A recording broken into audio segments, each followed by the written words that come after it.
કોર્પોરેશનના નેતા વિપક્ષ શહેજાદ ખાન જોડાઈ ગયા છે। શહેજાદભાઈ, શું કહેશો? मैडम, एक मकान जो 12 साल पहले ही बनाए गए और सबसे पहले तो भारतीय जनता पार्टी ने यह वादा किया था कि गरीबों को आवास देने में आएंगे, जो झुपड़े हैं उनको तोड़कर उन्हें घर दिए जाएंगे। लेकिन कहीं ना कहीं सबसे बड़ी भारतीय जनता पार्टी विफल तो वहां हुई कि गरीबों को आवास देने में नहीं आए। और आज निर्णय ये लिया गया कि 500 आवास ऐसे जहाँ कोई रहता भी नहीं है, उसे सिर्फ 12 वर्ष पहले ही बनाया गया था, और जब उसे तोड़ने का निर्णय लिया जा रहा है तो सबसे बड़ा सवाल तो ये उठता है कि आज भी अहमदाबाद शहर में ऐसी कई झुपड़पट्टी है जहाँ पे लोग झुपड़पट्टी में रहते हो, लेकिन उन्हें पक्के मकान नहीं दिए गए। आज ऐसे आवासों को तोड़ने की नौबत आती हो जिसमें भारतीय जनता पार्टी झुपड़पट्टी को अलॉट ही नहीं कर पाई उनको मकान। और दूसरा सबसे बड़ा सवाल यह आता है कि 12 वर्ष में ही इतने बड़े आवास को, इतनी बड़ी बिल्डिंगों को तोड़ने का निर्णय जब लिया जा रहा हो, तो सबसे बड़ी बात तो यह आती है कि कहीं ना कहीं बहुत बड़े लेवल पर 2011-12 में जब ये आवास बने थे, वो 2011-12 में बहुत बड़े लेवल पर भ्रष्टाचार किया गया था, जिसका नतीजा आज ये निकल के सामने आ रहा है।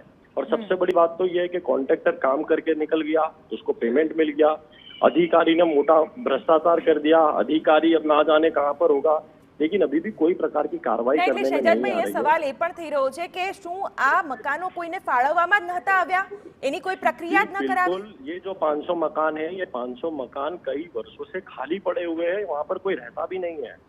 ये मकान को अभी तक प्रशासन कोई गरीब लोगों को देने में भी विफल रहा है। एक तरफ जब कॉर्पोरेशन ड्रॉ निकालती है मकानों के लिए, तब हजारों की तादाद में लोग वहाँ पर एप्लीकेशन करते हैं, और वही दूसरी तरफ जब मकान खाली पड़ा है, लोगों को दिया नहीं जा रहा है, और 12-12 वर्ष से मकान खाली पड़ा हुआ है और लोगों को दिया नहीं गया है, और कहीं ना कहीं उसको सीमेंट भी नहीं वापरा है, ना प्लास्टर किया गया है, ठीक से उसके सलीब नहीं है। तो इन मकानों को तोड़ने की जब नौबत आती हो, तो सबसे बड़ा सवाल तो आज भारतीय जनता पार्टी पर यह उठता है कि 12 वर्ष पहले उन्हीं का शासन था, उन्हीं के लोग थे, उन्हीं के अधिकारी थे, उन्हीं के कॉन्ट्रैक्टर थे। अब उनके ऊपर कब कार्रवाई भारतीय जनता पार्टी करेगी? आज इतना बड़ा भ्रष्टाचार उन्हीं के कारण हुआ है। हाटकेश्वर जैसा भ्रष्टाचार ये सामने आया है आज। જી શહેજાદભાઈ, જોડાવા બદલ આપનો આભાર। તો 15 વર્ષ જૂના આ આવાસો જેને ફાળવવામાં પણ નથી આવ્યા, અમારા સંવાદદાતા જિગ્નેશ પટેલ પણ આ વિશે વધુ વાત કરી રહ્યા છે।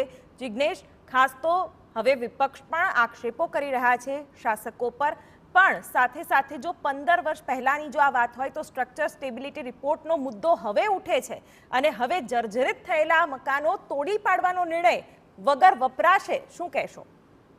ખૂબ જ શરમજનક બાબત શિવાની ગણી શકાય કે 15 વર્ષ વીતી જાય, આવાસ યોજના તૈયાર કરાઈ, કરોડો રૂપિયા ખર્ચાઈ ગયા, અને આજ રૂપિયા ખર્ચાયેલા હોવા છતાં પણ કોઈ પણ પ્રકારે યોગ્ય રીતે આ આવાસો ફાળવવામાં ન આવ્યા। અનેક વ્યક્તિઓ ઘર વિહોણા રહેતા હોય છે, જેમને આ આવાસ કદાચ ફાળવવામાં આવ્યા હોત તો આજે તેમને ઘરનું સ્વપ્ન સાકાર થયું હોત। પરંતુ શરમજનક બાબત એ છે કે હવે આ આવાસ તોડવાનો નિર્ણય કોર્પોરેશન કરી રહ્યું છે, અને તોડવા માટેનો પણ ખર્ચ થશે, કારણ કે જે આવાસ તૈયાર કરવા પાછળ તો ખર્ચ 15 વર્ષ પહેલા કરવામાં આવ્યો હતો, તે તો કોઈ યોગ્ય રીતે તેનો ઉપયોગ ન થયો, પરંતુ આખરે આ જર્જરિત નક્કી કરી દેવામાં આવ્યા છે। જે પણ એજન્સીએ નક્કી કર્યું છે તેનો જે રિપોર્ટ આપ્યો છે તે રિપોર્ટમાં નક્કી થઈ ચૂક્યું છે કે આ આવાસો રહેવા લાયક નથી અને જર્જરિત છે, જોખમી છે। તો આખરે કયા કોન્ટ્રાક્ટર દ્વારા આ આવાસો તૈયાર કરવામાં આવ્યા હતા કે જેણે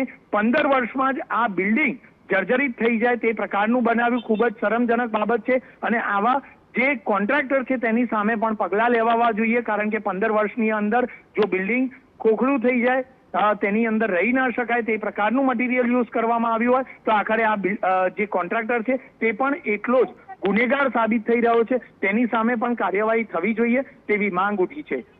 શિવાની, બિલકુલ જિગ્નેશ, તો જે રીતની આ હકીકત બહાર આવી રહી છે તેને લઈને અમદાવાદ મ્યુનિસિપલ કોર્પોરેશનના શાસકો અને અધિકારીઓ પ્રશ્નાર્થના ઘેરામાં ચોક્કસ છે, કારણ કે પહેલા આવાસ બનાવાય છે, 15 વર્ષ સુધી તે ખાલી રહે છે, અને હવે તેને તોડવાની જહેમત કરવી પડે છે। કોન્ટ્રાક્ટર કે જે આટલા સમય સુધી કોઈ પણ પ્રકારના પ્રશ્ન વિના એજન્સીઓએ કામ કર્યું, અને હવે એ એજન્સીઓ સામે પણ સવાલ, એ કોન્ટ્રાક્ટરો સામે પણ સવાલ ઊભા કરે તેવો આ નિર્ણય।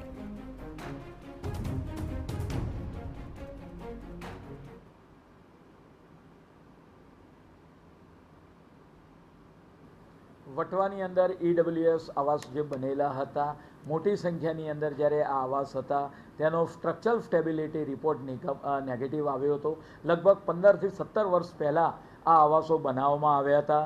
પરિણામે આપણે વાત કરીએ કે ત્યાં આગળ જે સ્ટ્રક્ચરલ સ્ટેબિલિટી રિપોર્ટ નેગેટિવ હોવાને કારણે આ જે તમામ આવાસ છે તેમાં ડિમોલિશનની કામગીરી હાલમાં ચાલુ છે અને આવનાર સમયગાળા દરમિયાન ટોટલી ડિમોલિશ થયા પછી ત્યાં આગળ કયા પ્રકારની કાર્યવાહી કરવામાં આવશે તે નક્કી કરવામાં